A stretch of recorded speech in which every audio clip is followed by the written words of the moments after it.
Hello everybody, welcome to another video. Today I'm going to review something completely different. It's not the PlayStation Vita nor anything related to it this time.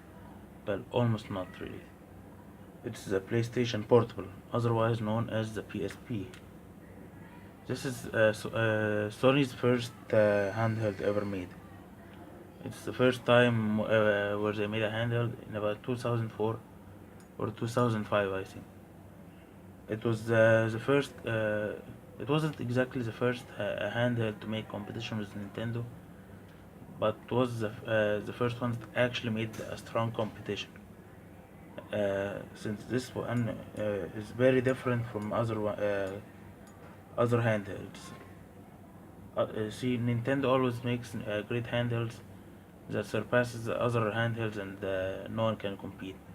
But this one had a lot of chance because it had the PlayStation name in it, and the PlayStation is well famous brand, and it was extremely advanced for its time at least. As you can see, you can play internet. You can download the games on it, movies, music. You can actually take some photos in it, but you need a special camera for it. You attach it from here. I don't have it sadly.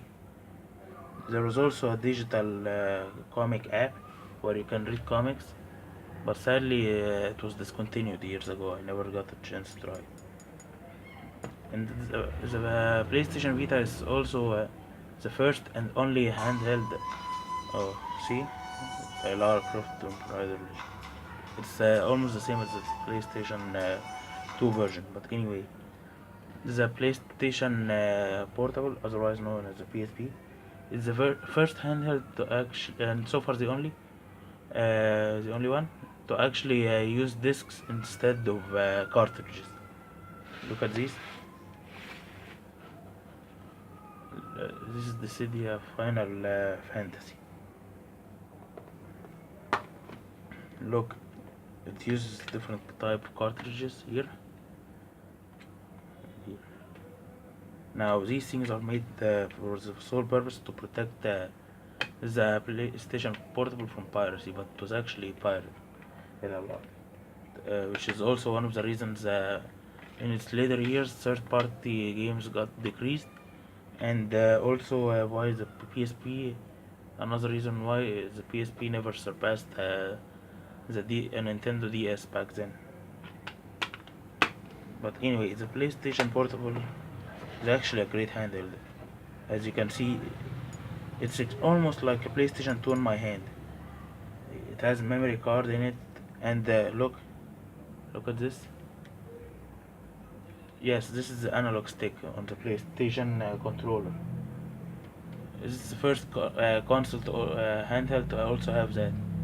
Anything else back then basically was by third party modding, I think, or something, and it didn't work well. But anyway, you can also look at this. Look what happens when I close the handheld. I turn it off from the power. I'm gonna turn it on again. I'm continuing back again, nothing like nothing happened. Yeah, it has like a great standby mode, which is really great if you have to close the PSP and have to do something else. So you can save battery power. It also has a replaceable battery, which is great. But one cool thing about it is that you can actually mod it to do a lot of great features. As you can see, you can also add emulators for other consoles. Yes, I said it.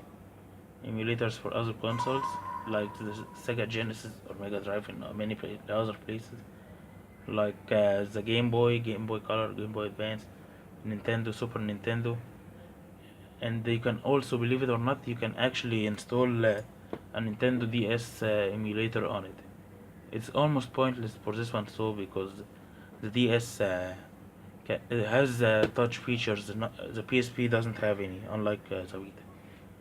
So basically, when you install the touch features, the DS, sorry, I mean, it's almost pointless since many games require touch features.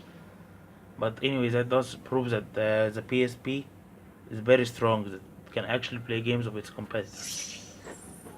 You can also download many PlayStation 1 games from the PlayStation Store, which are backwards compatible with PlayStation 3 and PSP Vita, but you just need to download them at the price, of course, of not having a handle.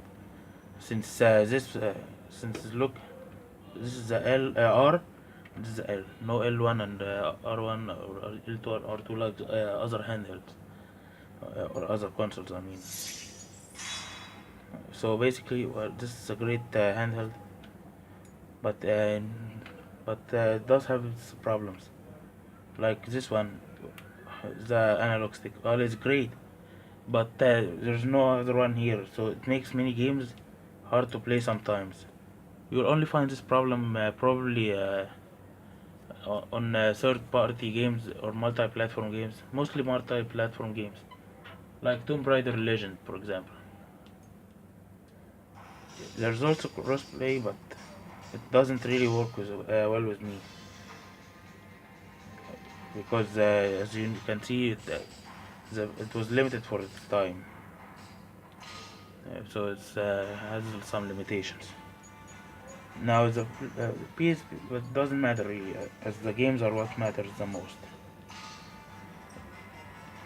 But look, this Soul Calibur Lost Legacy, I think, and you can see it's really great. Looks like a PlayStation 2 game, even though it's just a handheld.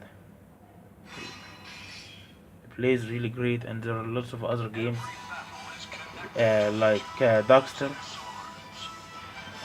Dexter, Ratchet and Clank Size Matters, Tactics Ogre, and sorry, I'll show you something first.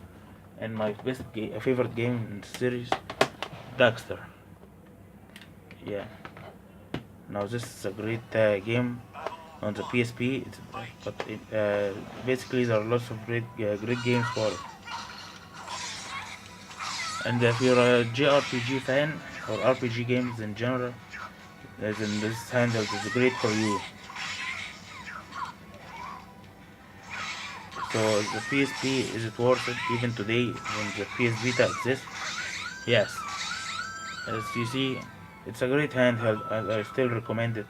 While yes, the PS Vita can play its games and improve many, but I find if you're looking for a cheap alternative, the PSP is still great even today. And if you're looking for lots of games to play, also the PS Vita has more since it's backward compatible. But there are many games that are not available on the PlayStation Store. Some games are available, most of them they'll be available, so it won't be a problem. But certain games like Mega Man, the Mega Man games, Powered Up and Maverick Hunter X. Now those I think are either physically only and or removed from the store. And keep in mind that the PSP requires a special kind of charger. This you plug here the cable, and this is the cord you plug it in the PSP. I'm not charging anything right now. But anyway, there's also this is the AUX cord or aux, I don't know, sorry about that. And this part where it has its own cord where you plug both together at the same time here, and you plug it to TV. I don't know about you, but I tried this cable, and to tell you the truth, it never really worked with me well. It only played the sound, which is almost pointless.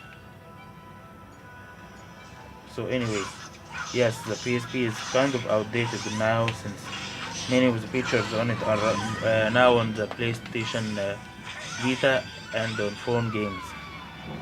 But it does have a lot of awesome games, and like the God of War games and many others. But there are many great games on it, like I said, that aren't there. And if you're a collector, you could also get it, since it's kind of discontinued now, so it will be a little bit hard to get.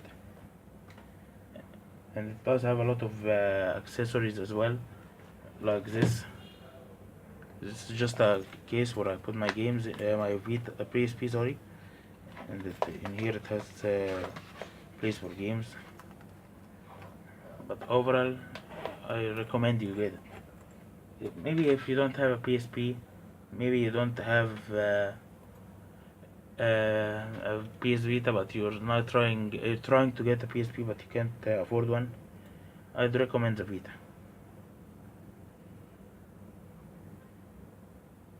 So anyway, I hope you enjoyed the video, guys. Thank you so much for watching, and if you do, please like and subscribe, and I'll upload more videos soon.